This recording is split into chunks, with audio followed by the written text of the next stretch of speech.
What white lie did you tell that accidentally changed someone's entire life path? It was my freshman year of college when I met Jake. We were both in the same intro to philosophy class.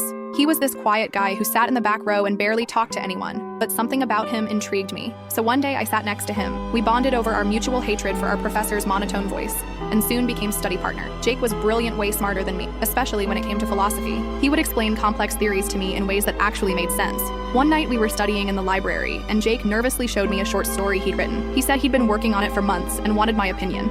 I could tell by his face how much my response meant to him. I took the pages and started reading. It was terrible. Honestly, just awful. The dialogue was stiff, the plot made no sense, and the characters were completely flat. But Jake was watching me with those hopeful eyes, and I just couldn't tell him the truth. So I lied. I told him it was amazing that he had real talent and should consider submitting it to the college literary magazine. I expected him to smile, say thanks, and we'd go back to studying Kant. But something changed in Jake that night. His whole face lit up in a way I'd never seen before. He started talking fast about how he'd always secretly wanted to be a writer, but his parents were pushing him toward law school. He said maybe he could minor in creative writing, take some classes, see where it goes.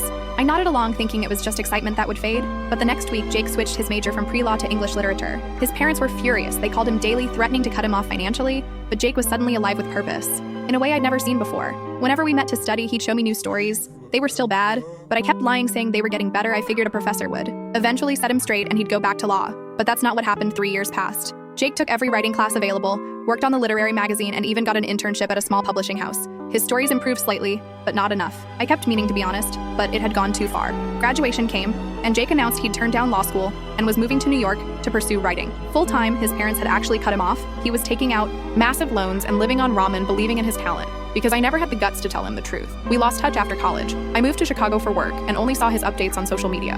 He was struggling, working 3 jobs, living in a tiny apartment with 4 roommates, but still writing every night. I felt sick with guilt. Then last month, 10 years after graduation, I saw a familiar name on the bestseller list. It was Jake with his debut novel. I couldn't believe it. I immediately ordered it, and when it arrived, I braced myself expecting mediocrity. I read it in one sitting. It was brilliant. Absolutely brilliant. Nothing like those terrible stories from college. The characters were complex, the dialogue perfect, the plot surprising and moving. I cried when I finished it. Yesterday, I got a signed copy in the mail with a note inside. To the person who believed in me when no one else did, you changed my life with your kindness when you could have crushed me. Thanks for the white lie. That became my truth. Turns out Jake knew all along that his early writing was terrible, but my encouragement gave him the confidence to keep going even when everyone else told him to quit. He just needed one person to believe in him while he learned.